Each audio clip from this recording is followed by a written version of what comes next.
안녕하세요. 내 정신 채널 가족 여러분 반갑습니다. 김찬주입니다. 문학을 사랑하시는 여러분, 오늘 또 함께 해주셔서 너무 고맙습니다. 자, 어둠의 심장 두 번째 시간입니다. 지난 시간에 여러분께서 잠깐 보셨다시피 템즈강에서 출발하면서 이미 어둠은 어디에 있는가, 우리가 언뜻 생각에 아프리카에 있겠지라는 거에 대해서 질문을 던져 나옵니다. 바로 아프리카라는 언뜻 생각하기 쉬운 거기가 어둠이 아니고 오히려 이 템즈 강가에서 여기서부터 어둠을 보기 시작하는 작가의 독특한 그 시선을 우리는 보게 됩니다. 이 같은 어둠은 어디에 있는가라는 것만큼이나 이 작품을 쓴 작가의 생애가 아주 독특합니다. 그래서 이 생애를 한번 보실 필요가 있겠다라는 부분인데요. 오늘은 주로 그 생애에 대한 얘기입니다. 다시 말씀드려서 이 같은 생애를 빼고 보게 되면은, 자칫하게 되면은 제대로 이해하기 어렵다 할까요? 또 역으로 말씀드리면은요, 그 생애를 감안해서 보게 됐을 때에 그 시대적 배경뿐만 아니고 본인이 살아온 그것들을 보게 됐을 때에 훨씬 더 깊이 있게 그렇게 작품을 만날 수 있는 일종의 통로 같이 그렇게 작용된다, 이렇게 하시면 좋겠습니다. 그래서 이 콘레드라는 사람을 알고 나면은 어둠의 심장이 왜 그렇게 묘하고 복합적인 시선을 갖고 있는지 훨씬 더 잘 보일 수 있다고 합니다. 그래서 콘레드는 영문학의 거장입니다. 영국에서 태어난 사람도 아닙니다. 영어가 모국어도 아닙니다. 21살 때에, 그때까지는 접하지 못하다가 혼자서 영어를 공부를 한 사람입니다. 그러면서 영국의 고전 중에 하나인 이 같은 작품을 남겼다라는 게 대단한 건데, 원래는 폴란드에서 태어났습니다. 실제 오늘날 따졌을 때 폴란드지 당시는 러시아였습니다. 그 지역은 불어를 쓰는 지역이었습니다. 그래서 불어를 쓰고 러시아를 쓰고 하는 그런 지역에서 태어났다가 그 다음에 접한 언어가 영어입니다. 세 번째 언어죠. 그러니까 이 언어만 그런 게 아니고요, 본인의 삶도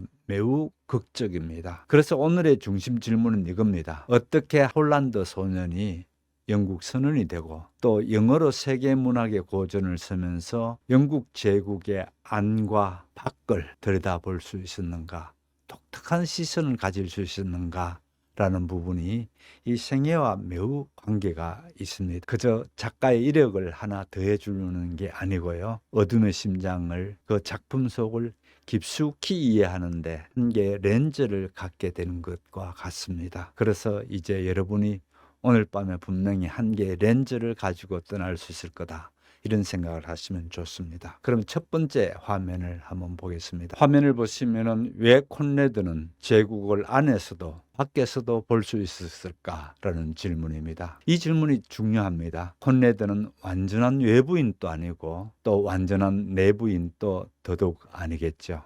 그는 폴란드계였습니다. 프랑스에서 선원 생활을 또 시작했습니다. 영국 상선에서 경력을 쌓았고 영국 시민이 되었으며 마침내 영어로 소설을 쓰는 그런 사람이 됐습니다. 영국 제국의 항로를 실제 자기가 선원이 돼서 그 항로를 몸으로 통과했던 사람이고, 그러니 그는 영국의 제국적인 세계 안에서의 영국이 어땠는가, 그가 태어날 때부터 당연한 것으로 여긴 사람이 아니었다는 겁니다. 약간 비껴쓴 자리, 그런 자리로서 마치 우리가 모비딕을 봤을 때에, 모비딕이라는 작품이 이슈메일이라는 화자가 작품을 전해주고 있는 걸로 됩니다. 말씀드렸다시피 이슈메일은 뭡니까? 주류의 사람이 아닙니다. 쫓겨난 자입니다. 사막을 방황해야 되는 운명적으로 그런 사람이었습니다. 그럼 주류에 들지 않고 주변인으로 살면서 얘기를 끌고 가는 게 이슈메일이었다면은, 여기서 콘레드도 마찬가지입니다. 주변인이었지 그 중앙에서 있는 그런 사람이 아니었다는 겁니다.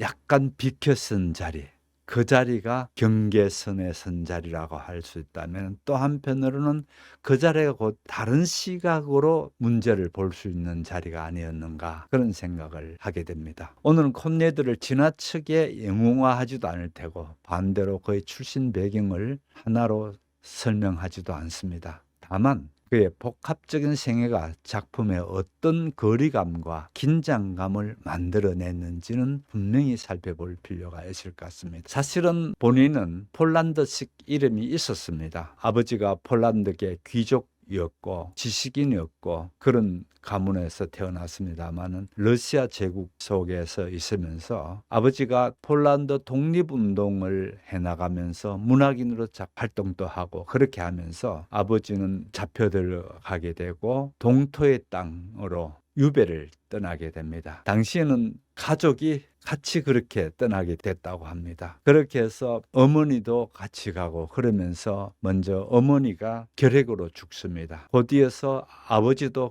결핵으로 죽습니다. 11살이 되던 때에 천하의 고아가 되어버립니다. 이렇게 어린 시절에 어마어마한 충격을 받게 되죠. 그래서 우리는 여기서 이 아이는 어릴 때부터 떠남이라는 것, 여기에 몸에 깊이 와닿았겠구나. 우리가 그런 생각을 미루어 유추하는 것은 하나도 무리한 생각이 아니겠죠.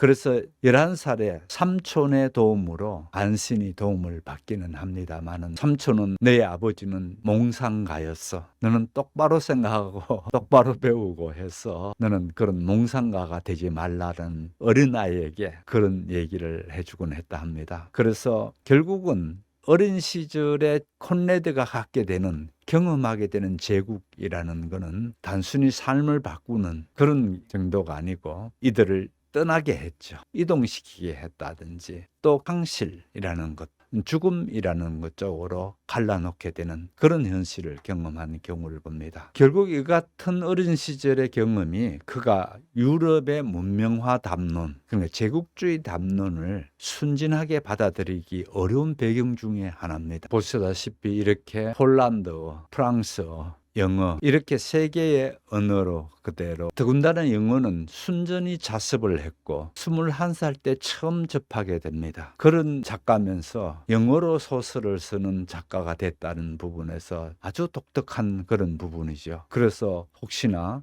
이 소설의 문체가 좀 이상하다든지 이렇게 해서 분명한 표현을 못하는가 보다가 아니고 그거는 본인이 의도적으로 그렇게 썼다고 합니다. 외국인이어서 표현을 잘못해서 애매하고 그런 문체를 사용하는가 보다가 아니라는 겁니다. 말씀드렸다시피 이 소설은 마치 호두를 까건 바로 속 알맹이가 나오는 게 아니고 마치 안개처럼 주변을 감싸고 있다고 했습니다. 그래서 안개 속을 파고들면 또 짙은 안개가 있고 안개가 있는 그런 형태로 소설이 만들어져 있다 이 얘기입니다. 그러나 작가는 분명히 언어적 감각이 아주 뛰어난 사람이 아니었는가. 거기다가 특히 미학적인 면에서도 뛰어난 재능을 가졌다 이렇게 보게 되고요. 작가가 특별히 영어라는 언어를 나이 들어서 배우게 된 그 사실은 그 언어를 문체를 단어를 사용할 때에 좀 더 깊이 생각해서 할 수 있는 그런 사람이 아닌가. 예를 들어서 우리 모국어로 무심코 지나가기 쉬운 표현들도 외국어가 되면은 그게 그러지 않지 않습니까?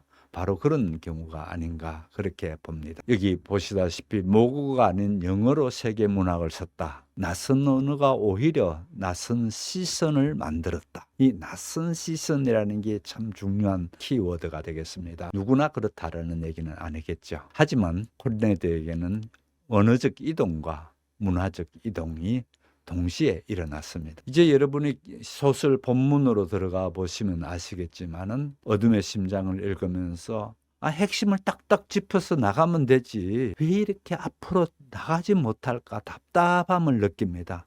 자꾸만 멈칫멈칫하면서 안개 속을 가는 듯한 느낌이 있습니다. 시선을 여러 각도에 뒀기 때문에 그러고요. 당연히 문체적 지연이 영어가 서툴러서 생기는 것은 아니고 오히려 고도의 미적 선택, 예술적인 선택으로 봐야 한다고 합니다. 그래서 여기 보시게 되면은 상실과 떠남이라는 아까 언급됐습니다마는 아버지가 정치적인 압박을 통해서 유배지를 떠나게 됩니다. 그렇게 러시아의 동토의 땅에서 유배를 살아야 되는가 하면은 그곳에서 결국은 결핵으로 두 부모가 다 죽게 되는 그런 일을 당하게 되고 바다에서 어린 시절을 보내게 됩니다. 왜 어린 시절인고 하면은 스스로 먹고 살아야 되기 때문에 어쩔 수 없이 어린 나이부터 직업 현장에 들어가게 됐는데, 당시에 그나마 뱃사람이 되기는 그냥 무슨 낭만이든지 계책이든지 무슨 도전 정신인지 이런 거 거창한 게 아니었습니다. 그의 삶의 자리였습니다.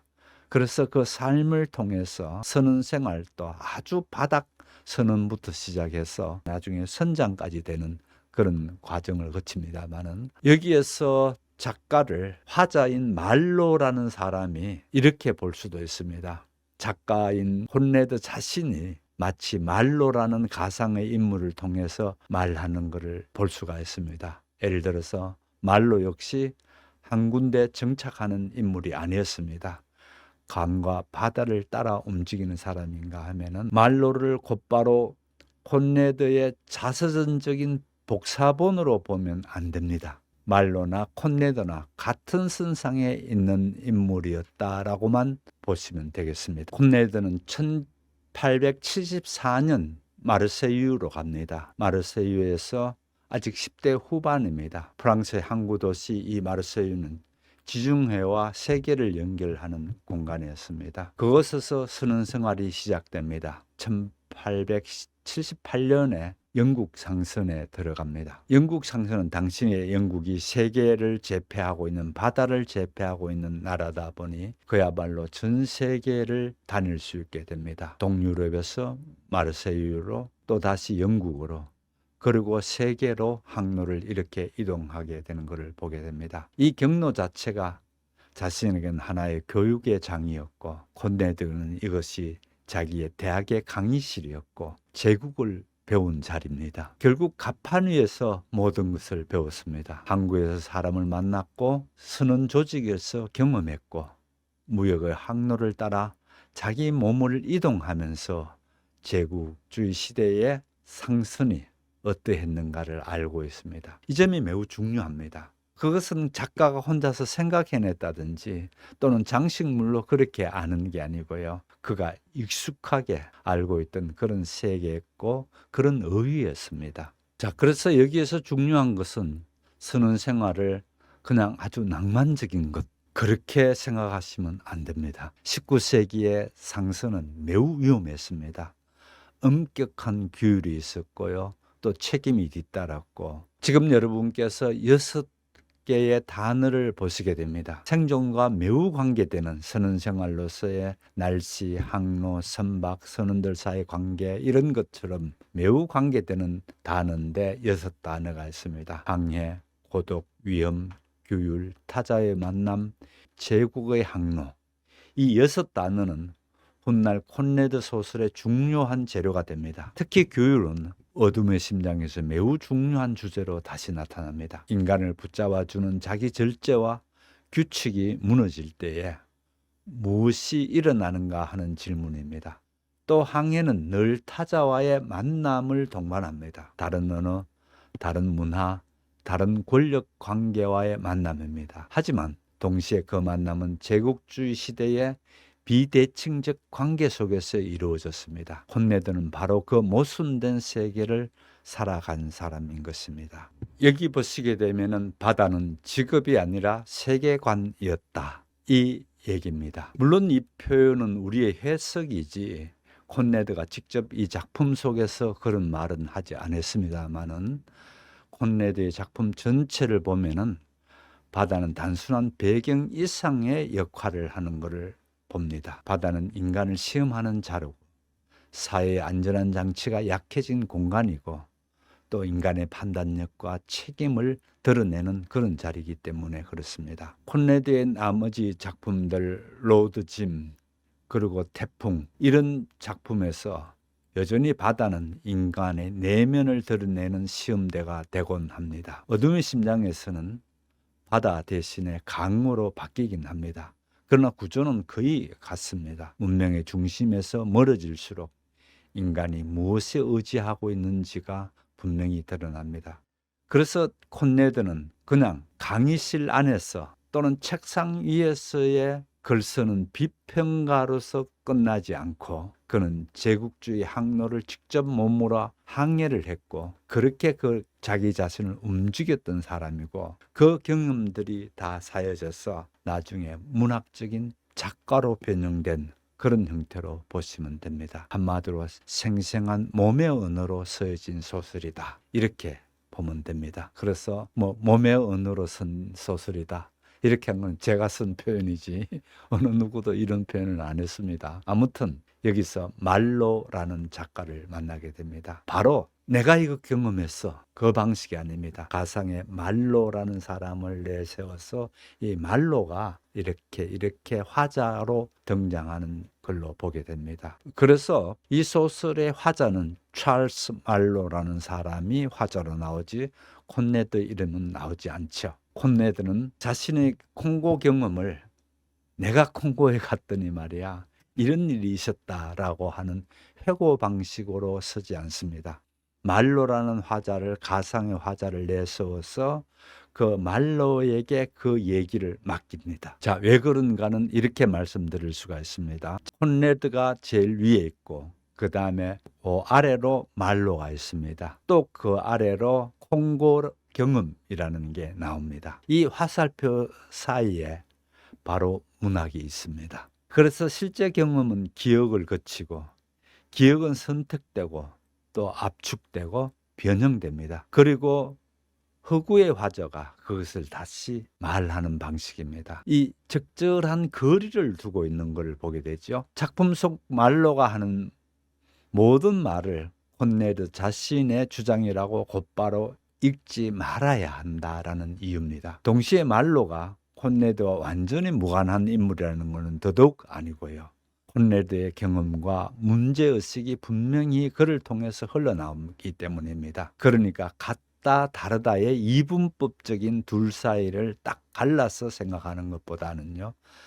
적절한 둘 사이의 거리와 변형을 보는 것이 중요하다 이 얘기입니다. 이 찰스 말로라는 사람의 화자로 등장하는 경우는요. 청춘이라는 소설에서 그랬고 처음으로 등장했고요. 그 다음에 어둠의 심장 여기에 등장하고요. 로드 짐 또 우연이라는 곳에서도 말로라는 화자가 등장합니다. 이 사실은 말로가 콘네드에게 꽤 특별한 장치였음을 보여줍니다. 그는 단순한 전달자가 아닙니다. 경험을 오래 씹고 또 자신이 본 것의 의미를 뒤늦게까지 되새김질하면서 때로는 확신보다는 모호함을 가지고 이 얘기를 해나갑니다. 우리가 1회에서 보셨다시피 견과류 속 알맹이처럼 뚜렷하게 꺼낼 수 있는 그런 것이 아니고 마치 달무리처럼 흐릿하긴 가운데서 의미가 드러나는 그런 방식이라고 했습니다. 그래서 오늘은 한 걸음 더 나아가서 이렇게 말해 보겠습니다. 결국 말로라는 화자는 콘네드 자신과 그 다음에 자신의 경험 사이에 놓아둔 그 사이에 완충지대 같은 또는 그 사이에 있는 렌즈와 같은 그런 문학적인 장치가 바로 이 화자 찰스 말로입니다. 오늘 강의 가운데 중심부로 이제 들어가 보겠습니다. 1890년 콘레드는 콩고로 갑니다. 이 여행은 그의 문학에서 결정적 경험이 됩니다. 우리가 가진 부록에도 이 책 뒤편의 부록에도 실제 콩고의 경험이 어둠의 심장의 토대가 되었다고 설명되어 있습니다. 중요한 것은 그가 아프리카에서 전체를 경험한 것도 아니고 평생 그곳에서 산 것도 아니라는 점입니다. 비교적 짧은 체험이었습니다. 그러나 그 짧은 체험이 그에게 강한 충격을 남겼고 거의 10년 뒤에 이 어둠의 심장이라는 작품, 변형된 방식의 작품이죠. 그 작품이 나옵니다. 그래서 경험과 작품 사이에 거리가 있고 또 여기에 화자라는 가상의 화자가 있고 이런 부분을 염두에 두면서 여러분이 소설을 읽을 수 하고 소설은 실제 1890년에 사건이 있었다면 1899년에 소설화됩니다. 그러니까 9년이 걸렸다는 거죠. 그래서 이 사건의 시간차를 염두에 둬야 한다는 겁니다. 즉 콘레드는 즉석에서 고발문처럼 써나간 것이 아니고 기억을 숙성시키고 문학적인 방식으로 바꿔나갔다라는 부분을 알게 됩니다. 여기에서 화면에서 보시다시피 벨기에의 왕, 실제 역사적인 사실입니다. 1890년 콩고강에서 실제 이 배를 탔다고 좀 전에 말씀드렸죠. 사진을 보시게 되면은 어둠의 심장 속에 전기선이 갑자기 추상적인 소설 장치가 아니라 아주 구체적인 물질적인 현실적으로 다가옵니다. 얕은 강, 고장이 잦은 기계, 화물과 사람, 명령과 운송, 이 모든 게 한 배 위에 얽혀져 있는 걸 보게 됩니다. 다만 여기서도 이 배가 소설 속의 배와 완전히 동일하다라고 좀 전에 말씀드린 것처럼 그렇게 해서는 안 되겠죠. 9년이 지난 이후에 글로 쓰여지기 때문에 실제 경험은 작품 속에서 재구성되기 마련이겠죠. 중요한 것은 실제 배가 있었다는 사실과 콘레드가 강을 거슬러 올라가는 체험을 했다는 점입니다. 이 강의의 한 문장을 이렇게 잡고 싶습니다. 벨기에의 왕은 실제 했지만 어둠의 심장의 전기선은 기억과 상징을 거쳐서 다시 태어난 배다, 이 얘기입니다. 여기서 보시면 체험은 원료, 소설은 예술, 이렇게 됐습니다. 결국 오늘 이 슬라이드의 중요한 핵심 도식입니다. 실제 경험이 있는가 하면은 그 경험이 지금 화살표로 어두워서 잘 보이지는 않는 것 같은데요. 기억으로 넘어갈 테고요. 기억이 다시 말로 이야기를 나올 테고, 그 다음에 그것이 결국 어둠의 심장이라는 소설 작품 속으로 그렇게 되는 부분을 보게 됩니다. 우리는 자서전적인 작품을 읽을 때 자꾸 사실 확인 게임에 빠지기 쉽습니다. 이게 실제 인물일까? 실제 했을까? 이런 거, 커처의 모델은 누구냐? 이 장면이 있었느냐? 물론 이것 중요하겠지만은 그것만으로는 문학이 될 수가 없습니다. 콘레드는 여기서 일종의 보고서를 쓰는 사람이 아닙니다. 그는 자기가 경험했던 울림을 남기려고 하는 것이 이 소설입니다. 보고서는 명확한 것이 핵심이겠죠.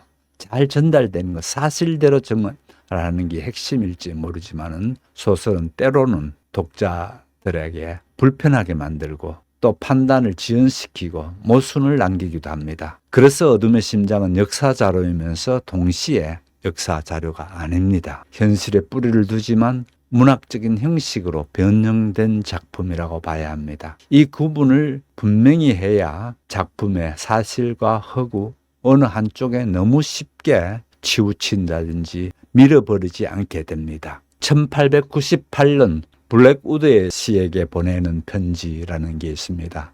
여기서 실제 콘레드 자신이 1898년 12월 31일에 쓴 편지인데 이 편지에서 작업 중인 새로운 작품에 대해서 설명하는 부분이 나옵니다. 화자인 말로가 중앙아프리카 강에서 겪은 경험을 들려주는 방식이라고 그렇게 얘기를 합니다. 그리고 작품에 담긴 견해가 이전 작품 청춘만큼이나 명백하게 제시되지 않는다는 설명도 합니다. 이 말이 중요합니다. 콘레드 자신도 이 작품이 단순한 선전물이나 논설문처럼 그렇게 명백하고 뚜렷하게 이렇게 되어 있지 않더라라는 부분입니다. 이미 이때의 어둠의 심장이라는 제목을 생각하고 있다는 부분도 나오게 되고요.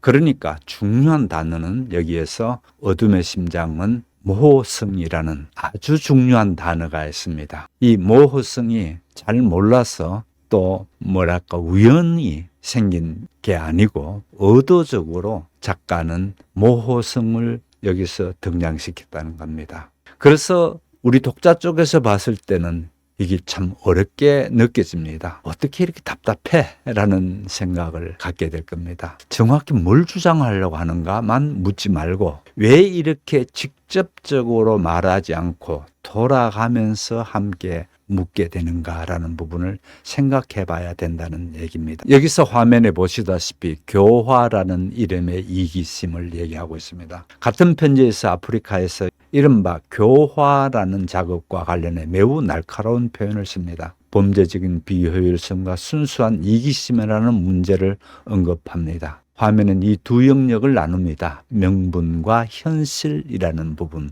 이 부분으로 나누어서 얘기합니다. 명분 쪽에서는 교화, 진보, 무역이 있습니다. 현실 쪽에서는 상하와 이기심, 비효율성이라는 부분으로 이렇게 나눌 수가 있습니다. 중요한 것은 교화나 진보라는 단어 자체가 언제나 거짓이라는 뜻이 아닙니다. 문제는 선한 언어가 탐욕을 가리는 가면으로 사용될 수 있다는 것에 문제가 있습니다. 지난 1회에서 우리를 그렇게 흉함에서 구해주는 것은 이념뿐이라는 말로의 문장을 읽었습니다.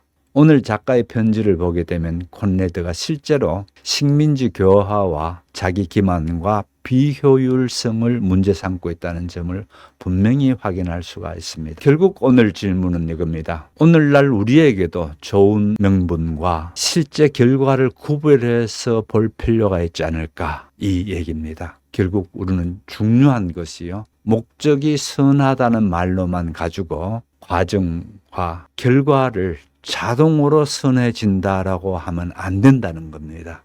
목적이 선하더라도 그 과정과 결과조차도 선하게 가야 한다는 겁니다. 참 만만치 않은 철학적인 또 윤리적인 실천적인 문제를 가지는 그런 걸 보게 되죠. 그래서 결국은 이 소설이 우리 시대의 작품이라는 겁니다. 자그마치 160년이나 지난 소설이 시간을 가졌다면 여전히 아직까지도 우리에게 묻고 나오는 부분이 이 같은 질문을 묻고 나오더라는 겁니다. 결국은 이렇게 됩니다. 콘레드는 먼 밀림의 이야기를 쓴 것이 아니라 그 시대의 유럽을 들여다보면서 유럽을 고발하고 있는 겁니다. 그래서 1917년 작가가 직접 사실을 넘어 울림으로라는 콘레드의 자기 작품을 되돌아보는 얘기가 나옵니다. 거기에서 보면은, 여기에 보시면 실제 사실을 조금 넘어 독자의 정신과 가슴에 남는 울림을 만들었다, 이 얘기를 하고 있는 걸 보죠. 그래서 단순히 사실에 충실하되 단순한 복사가 아니고 예술적으로 변형됐다, 이 부분입니다. 그래서 우리는 예술적으로 변형됐다라는 것을 우리는 결국은 예술성이라는 부분에서 여기서 찾아내야 올바른 작가의 정신대로, 작가가 의도한 대로 우리가 이 작품을 이해할 수 있지 않나, 이런 생각이 듭니다. 결국 어둠의 심장을 다 읽고 난 뒤에 참 설명하기 어려운 불안감이 남습니다. 모든 것이 깔끔하게 정리되지 않고 잔여감이라 할까요? 작품 가운데에 남는 찝찝함이 그대로 남게 됩니다. 그러나 그것이 잘못 읽었다는 게 절대 아니고요. 이 소설의 힘은 거기에 있습니다. 명확하게 딱 이거야라는 거 주는 것하고, 안개 속에서 봤는데 그 안개 속에서 본 흐릿한 형상이 강한 인상을 주게 되는 거죠. 결국 이 소설의 문체가 밀림이다. 지금 아프리카 밀림을 들어가서 얘기하지 않습니까? 그래서 이 문체 자체가 곧 밀림이다라는 얘기입니다. 콘레드의 문장은 독자를 정신적으로 투쟁의 공간으로 데리고 간다, 이 얘기입니다. 상당히 깊이 있는 얘기죠. 결국 이 말은 또다시 얘기하게 되면은 독자는 어둠의 심장을 읽으면서 사건을 곧장 통과하지 못하고 문장이 걸리고 묘사에 멈추고 또 화자의 생각 속으로 들어가야 되고 또 밀림을 헤치고 지나가는 것처럼 속도가 느려집니다. 그것이 약점이 아니고 단점이 아니고 이 작품의 형식입니다. 밀림을 배경으로 한 소설이 아니라 문체 자체가 독자에게 밀림의 경험을 주는 겁니다. 앞으로 본문 정독에서 이 점을 자주자주 확인해야 합니다. 안개, 어둠, 침묵, 목소리, 빛 같은 이미지가 반복될 때에 우리는 사건만 따라가지 말고 이 문장이 만들어내는 게 무엇인가를 봐야 한다는 겁니다. 결국 여기서 보기에는 바깥 사람의 시선인가 안에 있지만 완전히 속하지 않는다는 겁니다. 그래서 처음에 말씀드린 경계인이라는 게 바로 이 얘기입니다. 왜 콘레드는 제국 안에 있으면서도 밖에서도 볼 수 있었을까요? 화면의 흐름을 한번 보십시오. 폴란드인으로 프랑스어권의 경험, 영국 선원으로서의 경험, 영어 작가, 제국의 관찰자, 이런 형태로 흐르는 걸 보게 됩니다. 결국 영국 사회 밖에만 있었던 사람이 아니고 또 영국 시민이 되고 영국 상선의 장교이자 선장이었으며 영어 작가가 되는 분명히 내부인 제국주의의 내부인이기도 합니다. 그러나 태생부터 영국을 자기 세계의 자연스러운 중심으로 받아들인 사람은 아니었습니다. 그래서 어느 정도 거리를 유지할 수 있었고 저는 이 점을 초국적 위치라고 설명하고 싶습니다. 하나의 정체성으로만 설명하기 어려운 사람입니다. 그 복잡성이 이 작품의 힘이 되기도 하고 때로는 긴장이 되기도 하는 것입니다. 그래서 아까도 좀 언급됐습니다만 콘레드와 말로는 같은 사람인가?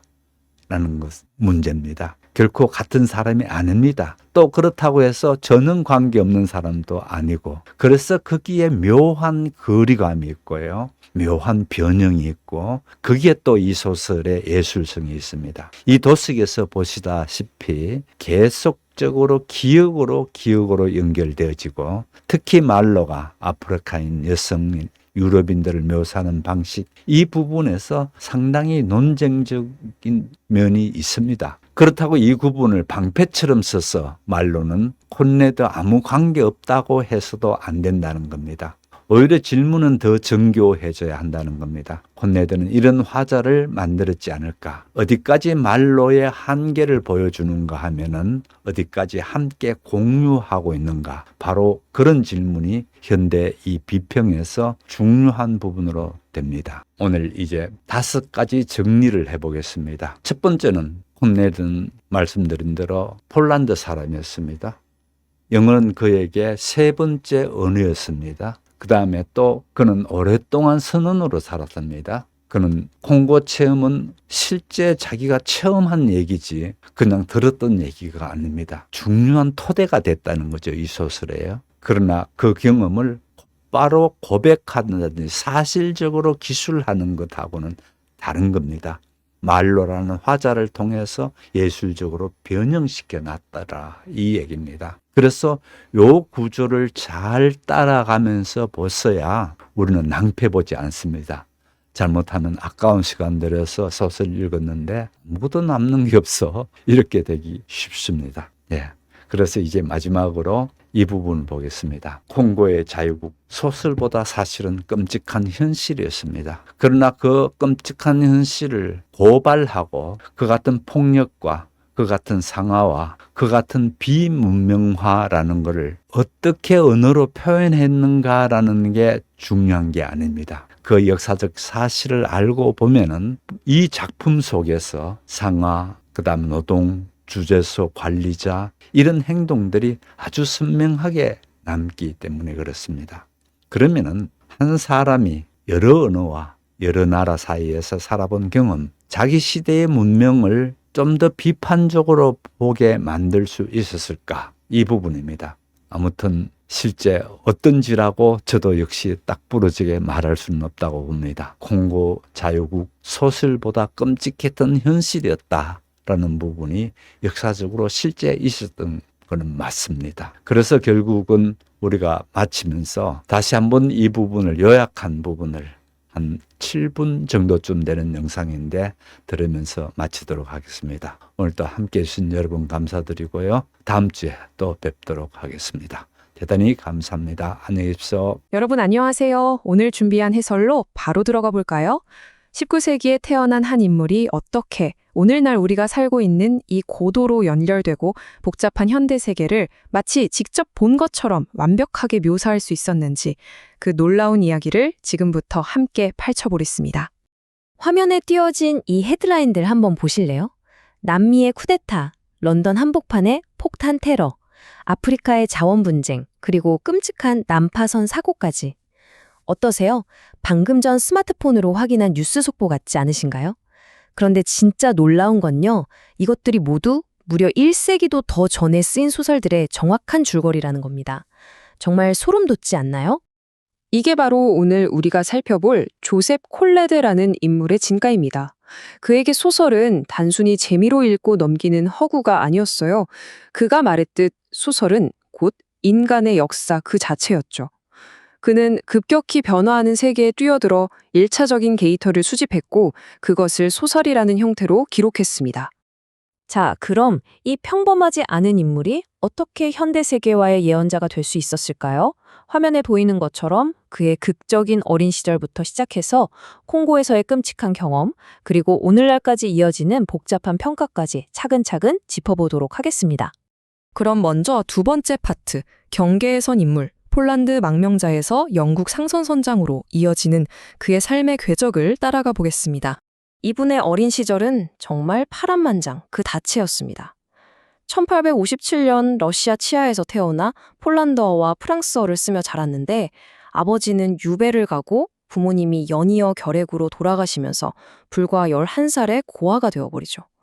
결국 17살이라는 아주 어린 나이에 이 육지에서의 모든 비극을 뒤로 한 채 마치 도망치듯 바다로 떠나게 됩니다.